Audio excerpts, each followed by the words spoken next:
आणि मी भाऊ तोरसेकर आणि मित्रमैत्रिणींनो असं मुद्दाम म्हणतो, कारण हल्ली जिथे कार्यक्रमाला जातो तिथे महिला तक्रार करतात, तुम्ही मैत्रिणींनो म्हणत नाही, आम्ही पण ऐकतो, म्हणून इथे मुद्दाम मैत्रिणीने म्हणतो. पहिली गोष्ट म्हणजे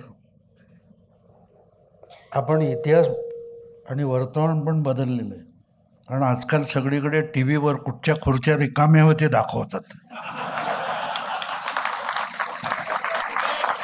इथे स्टेजवर पण बसलेले आहेत. त्यामुळे इतिहास बदलायला सुरुवात झाली असं म्हणायला हरकत नाही, कारण नाही तर सकाळी रोज 9 वाजता हे करणारे शाखेच्या वर्धापन औरंगाबादला गेले आणि म्हणतात वरचा मजला रिकामा आहे. अशा काळामध्ये वरचा मजला नसताना स्टेजवर पण लोक येऊन बसतात ऐकायला. खरंच मित्रांनो कौतुक त्याचं आहे, कारण मी 9वीत असताना अत्र्यांचं भाषण ऐकण्यासाठी घरी बेदम मार खाल्ला होता. आमच्या वरळीला अत्र्यांचं भाषण होतं म्हणून आम्ही खेळणारी मुलं 4-5 मैदानात म्हणून खेळायला बाहेर पडलो होतो आणि कळलं म्हणून गेलो, आणि अत्रे नेहमीच्या सवयीप्रमाणे तिथे 10:30ला पोचले. त्यामुळे घरी यायला रात्री 1 वाजला आणि मुलं गेली कुठे, खेळायला गेलेली मुलं होतो ना.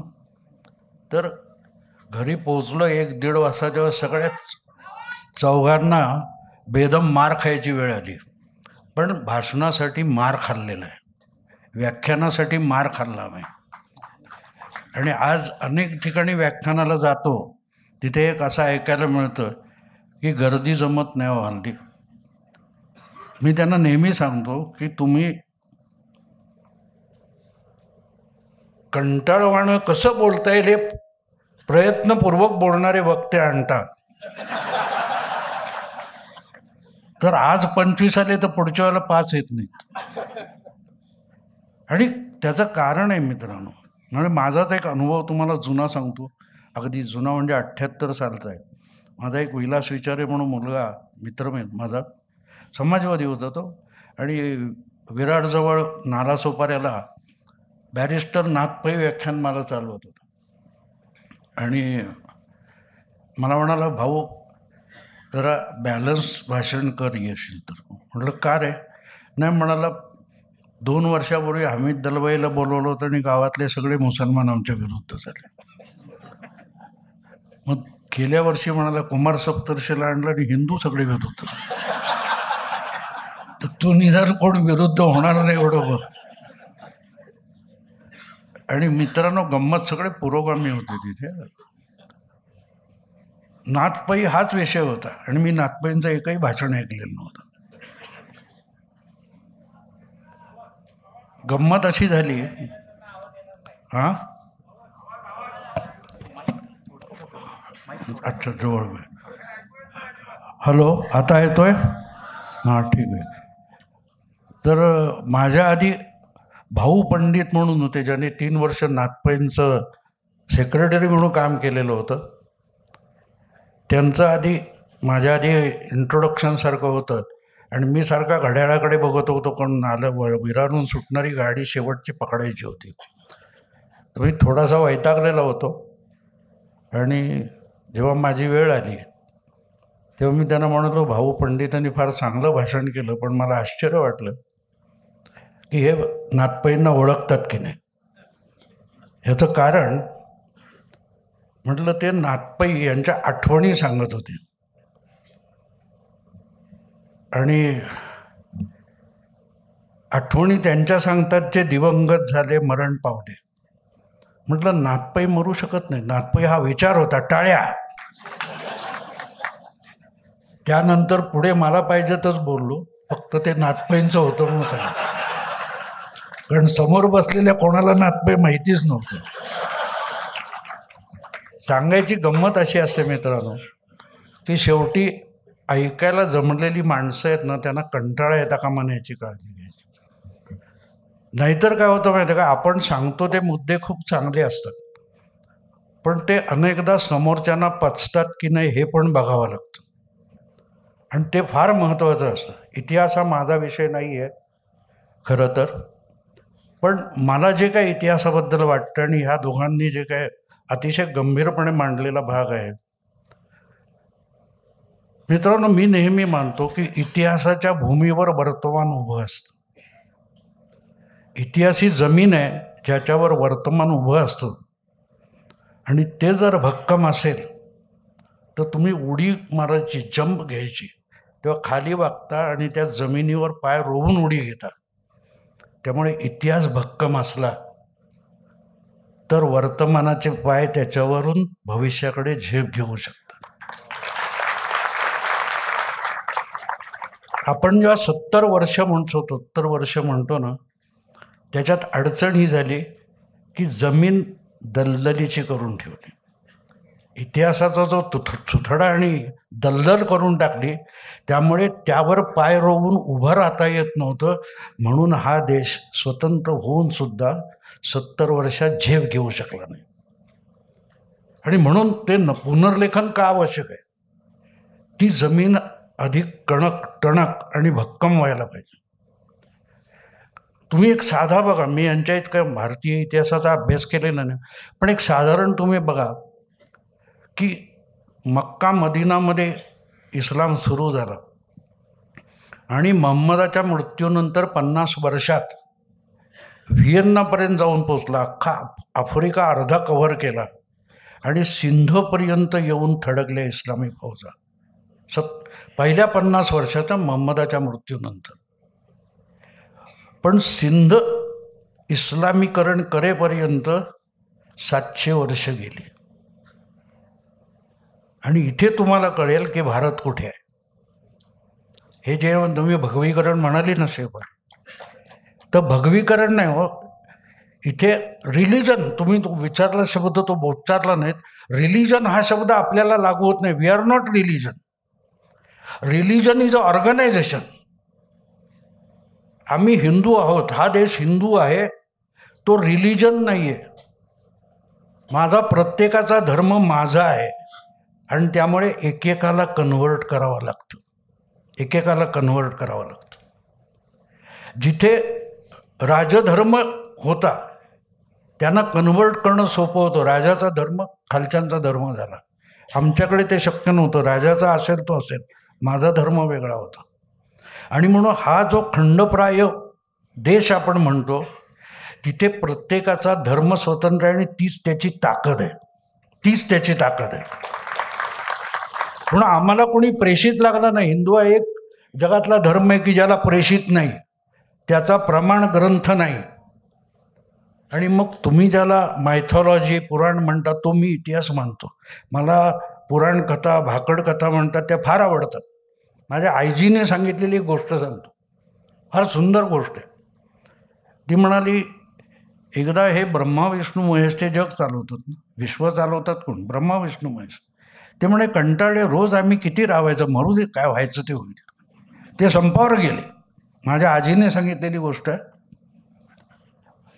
म्हणाले, उठले, निघाले, म्हणून मरू दे, काय व्हायचं ते विश्वाचं जगाचं होईल. आणि चालत चालत चालत आले एका माळरानावर सगळं ओसाड होतं आणि एक म्हातारी एका टोपलीत अंडी घेऊन बसली होती. ते बघितलं आणि पुढे गेले. म्हणाले, अख्खं ओसाड आहे, निर्जन आहे, ही म्हातारी ह्या टोपलीत अंडी घेऊन काय करते? तर त्यांना कुतूहल वाटलं. ते मागे फिरले आणि ते म्हणाले, आजीबाई इथे काय करत बसले? तुम्ही? मी अंडी घेऊन बसले. तो पण इथे तर कोणी नाही, तुमच्या अंडी कोण विकत घेणार? त्या अंड्याचं होणार काय? काय नाही. म्हणाले, काय असं की ब्रह्मा विष्णू महेशातनं ते जग चालवतात, विश्व चालवतात. हो, मग म्हणजे त्यांना मस्ती चढली आणि त्यांनी काम बंद केलं की मी एक अंड फोडते, त्यातून नवे 3 ब्रह्मा विष्णू महेशात ते जग चालवतात.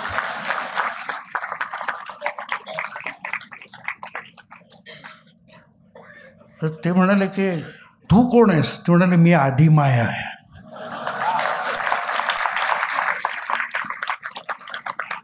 हा इतिहास आहे मित्रांनो. म्हणून मी त्याला पुराण मानत नाही, त्याला भाकड कथा मानत नाही.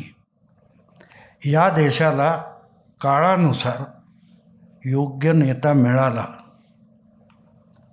तुम्ही विचार करा, आपल्याकडे संत परंपरा, आपण म्हणतो वारकरी परंपरा, संत परंपरा चक्रधर स्वामींपासून सुरू होते. देवळं पाडली जात होती, तोडली जात होती. हिंदू म्हणणं अवघड होतं. तुम्ही हिंदू आहात, मुस्लिम नाही आहेत, तुमच्यावर जिझिया लागत होता. अशा वेळेला वारकरी संप्रदाय ही चळवळ होती. मी माझ्या गावातून उठायचं, पंढरपूरला जायचं, वाटेतल्या गावांनी आम्हाला जेवू खाऊ घालायचं. आम्ही हिंदू आहोत हे दाखवण्याची ती प्रक्रिया होती. ती चळवळ राजकीय होती. आणि ती संत परंपरा सुरू होते ती देव नाही देव्हाऱ्यात तो मनात असतो हे सांगणारी परंपरा येऊन संपते रामदासांपर्यंत. जो माणूस देवळं बांधत फिरला,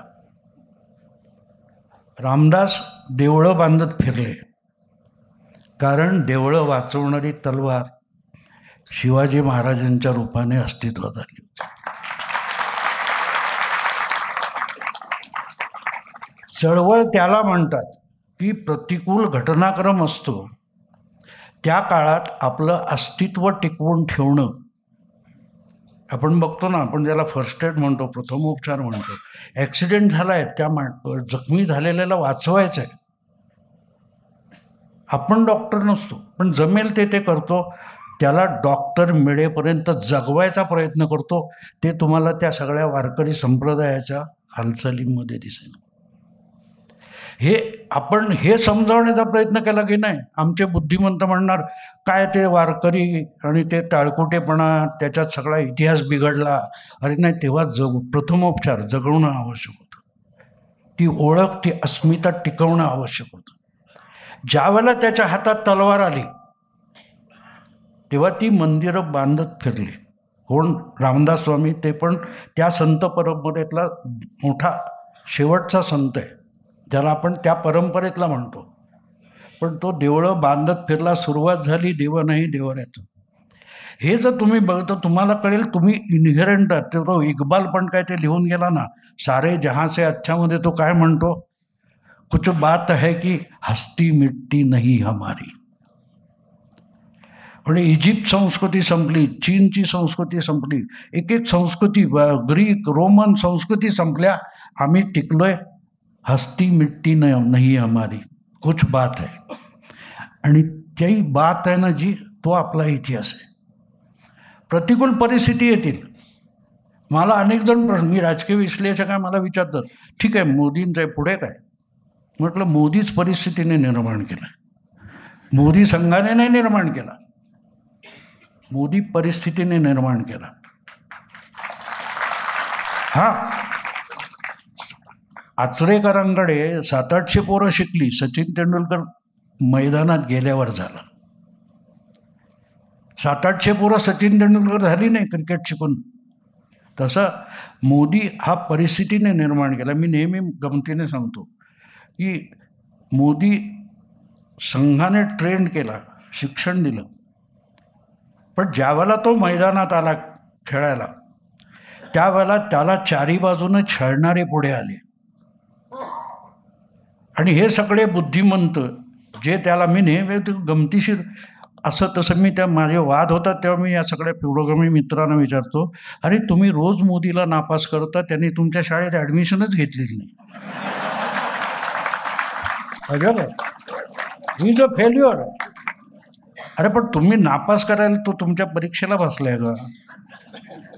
हे सगळे बुद्धिजीवी गमतीचे ना, मला हसू येतं. म्हणजे एक तुम्हाला सांगतो गंमत, एक नाव सांगत नाही पण पुण्यातले फार मोठे लेखक बुद्धिमंत समाजवादी आहेत. ते माझ्याकडे 14च्या निकालानंतर आले आणि तर ते फेसबुकवर मी तेव्हा होतो आणि खूप हुज्जत व्हायची. तर ते माझ्या म्हणण्याप्रमाणे मोदी जिंकले.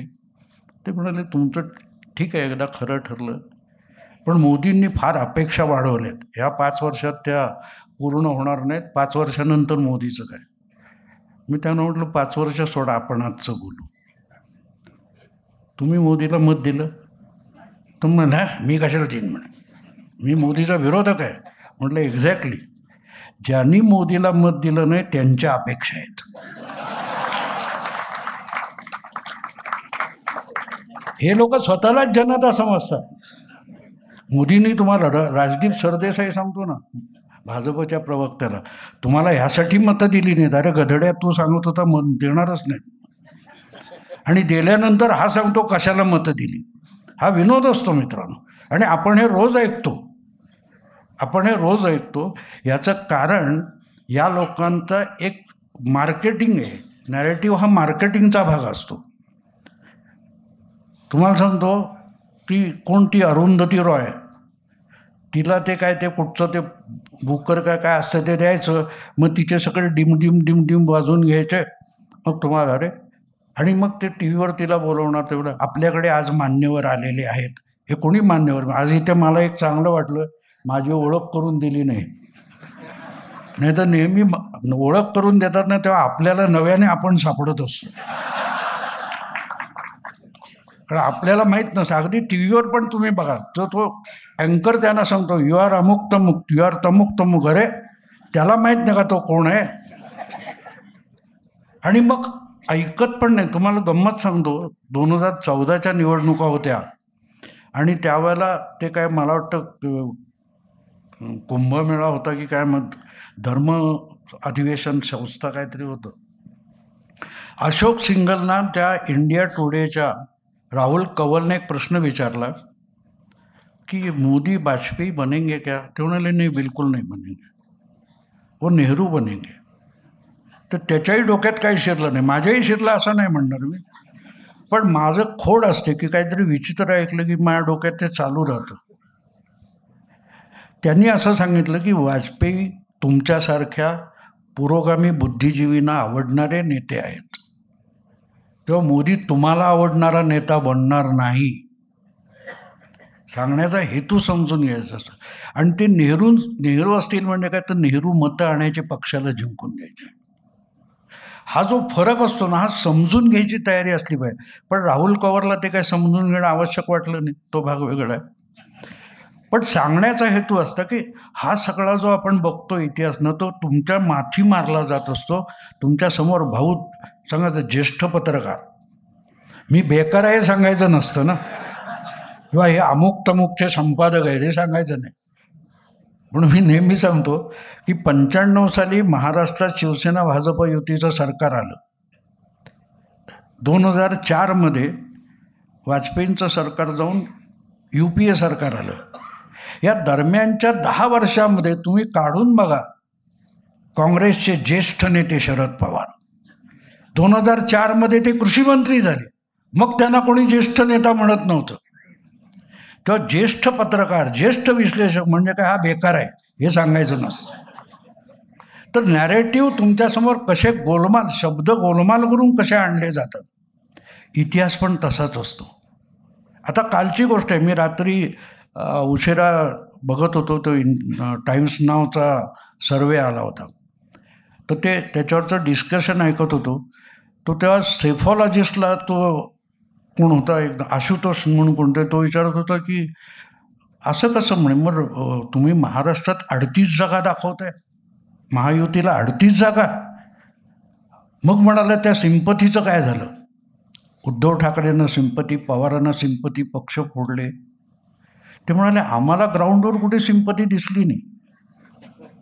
म्हणजे हा यांचीच सिंपती. तो सांगतो जनतेमध्ये प्रचंड सिंपती आहे, पक्ष फोडला. अरे एकत्र अख्खी शिवसेना असताना उद्धव ठाकरेंनी कधी 19% पुढे शिवसेनेला मतं मिळाली नाहीत. आज फुटला म्हणजे तो 12% येईल, 13% येईल, पण 19 पण मिळवणार नाही. मग उद्धवमुळे कशा जागा वाढतील हे मला सांगा.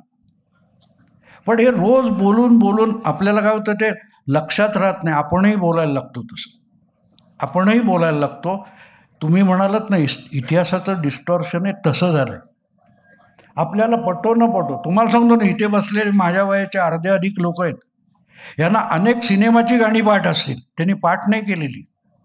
का पाठ असतात?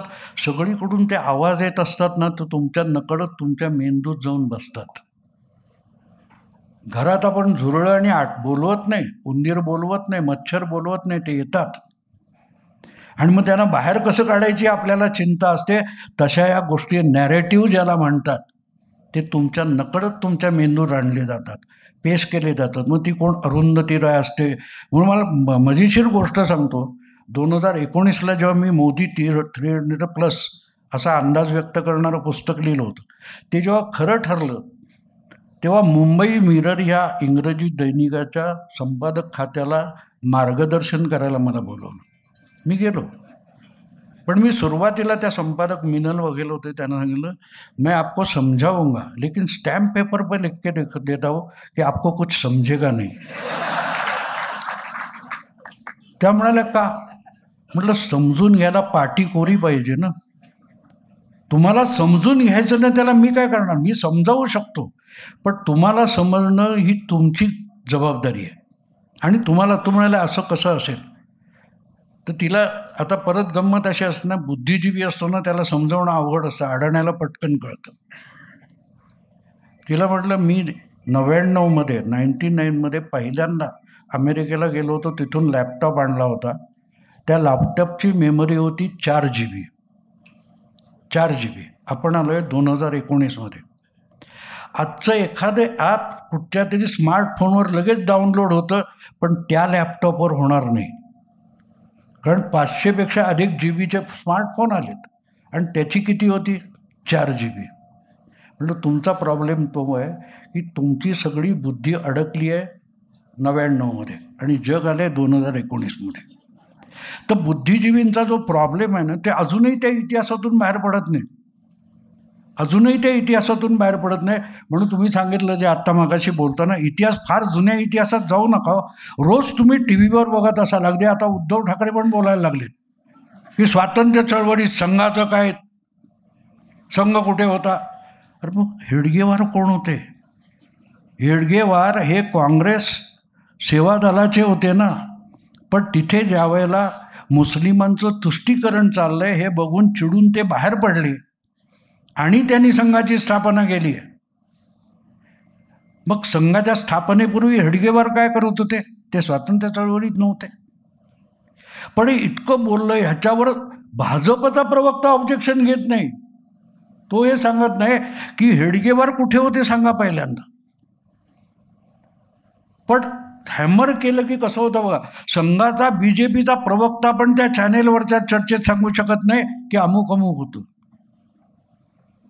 हेडगेवार हे काँग्रेसमध्येच होते, काँग्रेस सेवा दलात होते. कारण इतका हलकल्लोळ झालेला असतो.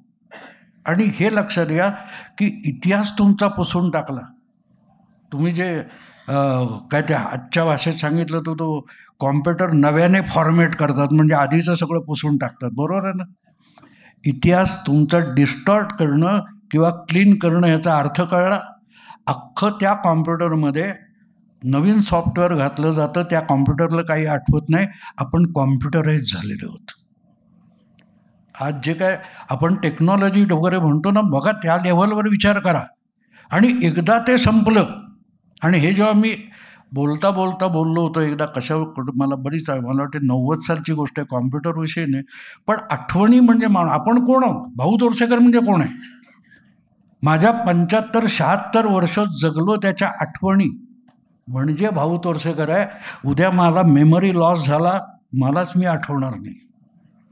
आणि एखाद्या राष्ट्राच्या आठवणी ह्या 1500 वर्षाच्या असतात. 1500 वर्षाच्या असतात. तो पुसला गेला, तो डिलीट केला, तर मग तुम्ही कोणात तुम्हाला आठवत नाही. आज बघा, आज घडीला तुम्ही इस्लाम पसरलेले सगळे देश बघा, ते बर्बाद का झालेत? They lost their memory. काय झालंय ते समजून घ्या मित्रांनो. अफगाणिस्तान, बुद्ध संस्कृती होती तिथे, ते आज काय करत आहेत? सुदैवाने मोदी तुम्ही फक्त भारतापुरता बघता, तेवढं नाही चालू आहे. विश्वगुरू हे इतिहासाचं जागतिक पुनर्लेखन आहे. लक्षात घ्या. मला मोदी या माणसाविषयी आकर्षण तेवढ्यासाठी, तो तुम्हाला मारून गेला, तुम्ही मेलात तरी तुम्ही मेला ते तुम्हाला कळत नाही, असे हे मूर्ख बुद्धिजीवी आहेत. आता साधी गोष्ट घ्या, बोलता बोलता परवा मोदींनी सांगितलं की 370 हटवलं, 370 जागा येणार. मला एक हटकलं, 370मुळे 370 जागा कशा येतील. मी त्याचा हे करत आलो, मी त्याचा शोध घेत आलो की सपोज 370 कुठून येतील. याचा मी शोध घेत गेलो तेव्हा माझ्या लक्षात आलं की 303 जागा आल्यात, पण 2 नंबरच्या 72 जागा होत्या. बेरीज करा किती झाली, 375. गेली 3 वर्ष भारतीय जनता पक्ष त्या 72 जागांवर कॉन्सन्ट्रेट करतोय. किंवा 1 आणि 2 नंबरच्या जागा या लढून जिंकण्याच्या असतात, पण असं आपण सिरियसली बोललो वाटलं तर आपले विरोधक सावध होतील आणि त्याचा विचार करतील. तर त्यांनी तेवढा विचार करू नये, आपली टिंगल उडवावी म्हणून त्याला 370 कलम जोडलं. याला मोदी म्हणतात. म्हणजे मला कधी कधी नेहमी मी व्याख्यानामध्ये सांगतो की मला मोदी बघितलं ना की मला तो गोलमाल सिनेमातला उत्पल दत्त आठवतो. तो दोन्हीकडून बुद्धिबळ खेळत असतो, इकडचा खेळतो मग तिकडे जाऊन बसतो. तर त्या पद्धतीत हा माणूस जगाचा इतिहास बदलतोय. तुम्ही आत्ता बघत असाल तो MBS सौदी अरेबियाचा, त्याने हदीस बॅन करून टाकले, हदीस बॅन केले त्याने. आता इथल्या मौलवींची तारांबळ उडाली. आता काय करायचं, तिकडच्या बायका पण बुरखा बॅन केला. इराणमध्ये 50,000 मशिदी बंद पडल्या, टाळं ठोकलं गेलं. हे एका त्यांच्या त्या गव्हर्निंग कौन्सिलमधल्या मौलवीचं म्हणणं आहे. का तो लोक येतच नाहीत म्हणे मशिदीत. पण हा बदल घडतो आणि त्याला त्या आगीत तेल ओतण्याचं काम मोदी सरकार अतिशय काळजीपूर्वक करते. स्मृती इराणी मदिनेला जाऊन आली, काय सोपी गोष्ट आहे का? सोपी गोष्ट नाही आहे मित्रांनो. एक काळ असा होता की अलाक्सा मशिदीवर जेव्हा इस्रायलचा बॉम्ब पडून मोठं झालं होतं इस्लामिक परिषदेत, तिथे आपले दिनेश सिंग नावाचे परराष्ट्र मंत्री 2 नंबरचे मुस्लिम लोकसंख्या म्हणून इंदिराजींनी पाठवले होते. त्यांना बाहेर बसवलं, परिषदेत घेतलं नव्हतं, कारण पाकिस्तानने आक्षेप घेतला होता. सुषमा स्वराजचा सन्मान झाला आणि त्याला आक्षेप घेतला तर सांगितलं पाकिस्तानवाल्यांनी येऊ नका म्हणून मुस्लिम राष्ट्र परिषदेवर. हा फरक असतो. हे इतिहासाचं पुनर्लेखन चाललंय, व्यवहारी, पुस्तकी नाही. पण हे मोदी डंका पिटून बोलणार नाही, ही मोदींची खासियत आहे. मला तो माणूस आवडण्याचं हे कारण आहे, वरवरचं नाही आहे. आता तुम्ही सांगा इतिहास काय, वसुधैव कुटुंबकम हे हजारो वर्षापूर्वी लिहिलं गेलं ना, हजारो वर्षापूर्वी लिहिलेलं गेलं वचन आहे ते वसुधैव कुटुंबकम.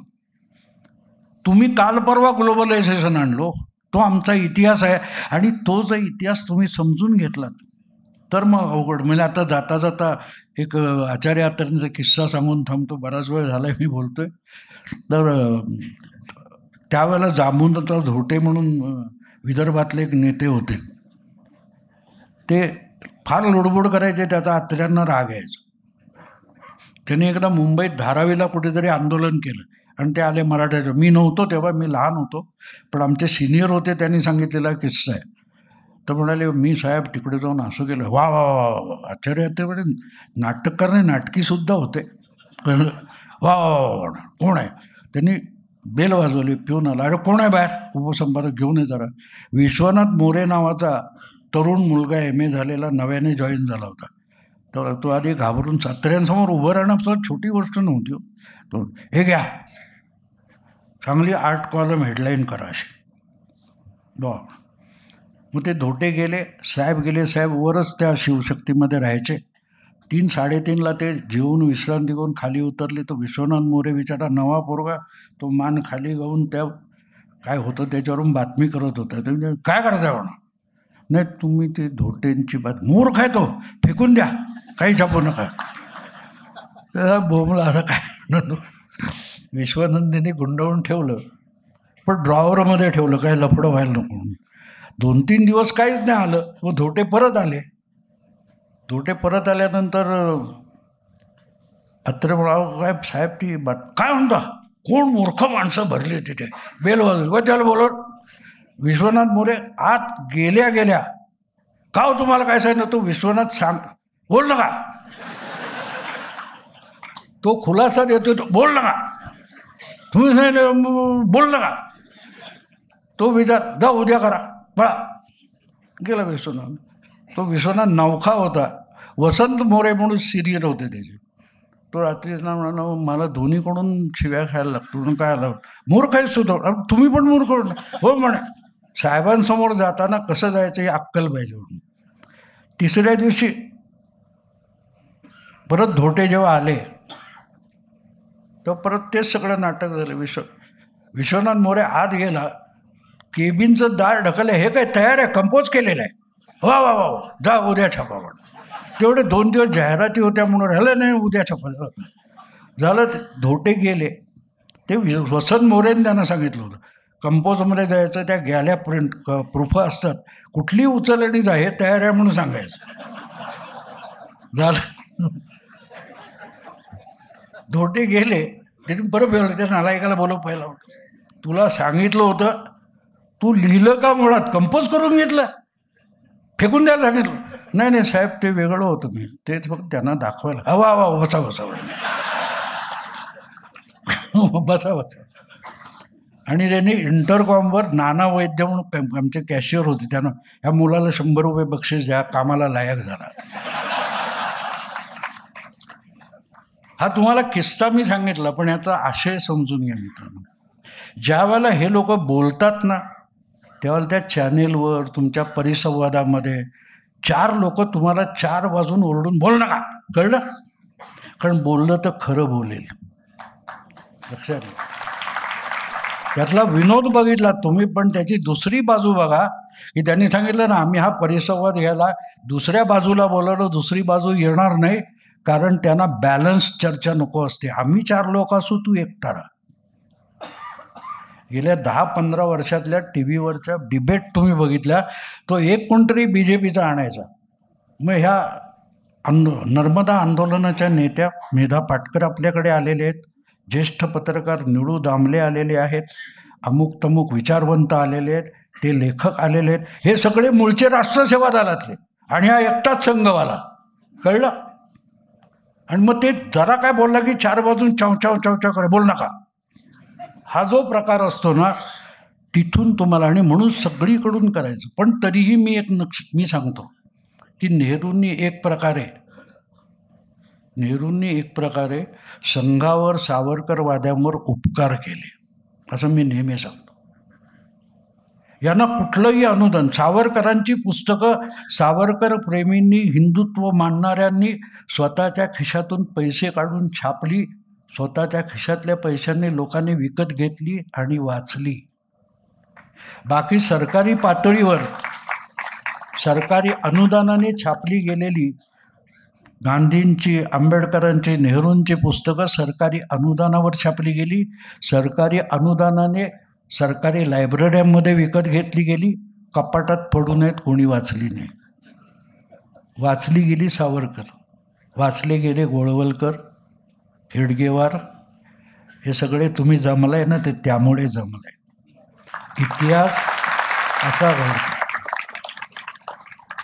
इतिहास असा घडतो मित्रांनो. आणि म्हणून इतिहास राजे रजवाड्यांचा नसतो. माझं आता माझ्या पुस्तकाचं हिंदी संस्करण येणार आहे. एक सागर युनिव्हर्सिटीचे पुणतांबेकर म्हणून तिथे 4 पिढ्या बसलेले आहेत, ते मला भेटायला आले होते मुंबईत. ते म्हणाले, मी ह्याचं हिंदी करू का? म्हटलं करा, आपण छापू म्हणून. त्याने एक मजेशीर गोष्ट सांगितली मला.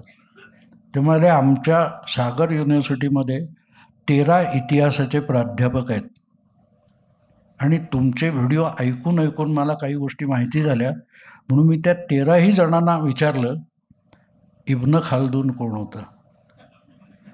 ते म्हणाले, एकालाही माहिती नाही.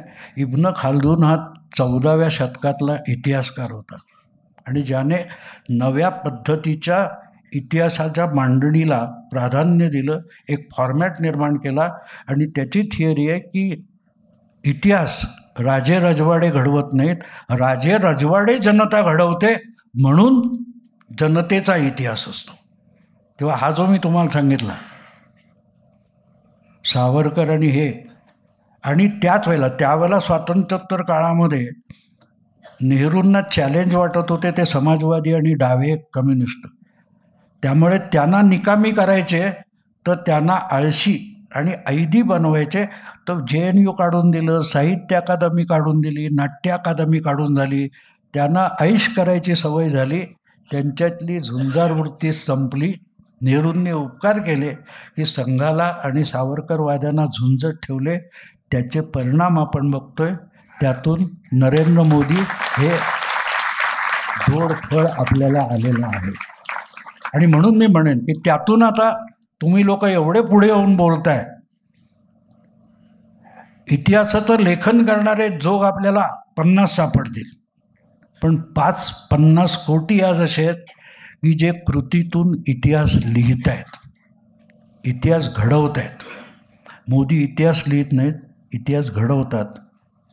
ह्याचं जाता जाता एक किस्सा सांगून संपवतो. एक फार छोटी गोष्ट आहे मित्रांनो. आपल्याला ही भाषा ती भाषा बोलतात ना, भाषा तज्ज्ञ जो असतो, मी नेहमी मानतो की भाषा तज्ज्ञ भाषा बनवत नाही, तो भाषेचं व्याकरण बनवतो. तुम्ही आम्ही भाषा बनवतो, तुम्ही आम्ही इतिहास बनवतो. तेव्हा इतिहास हे लेखन करतील, आपण घडवायचं आहे.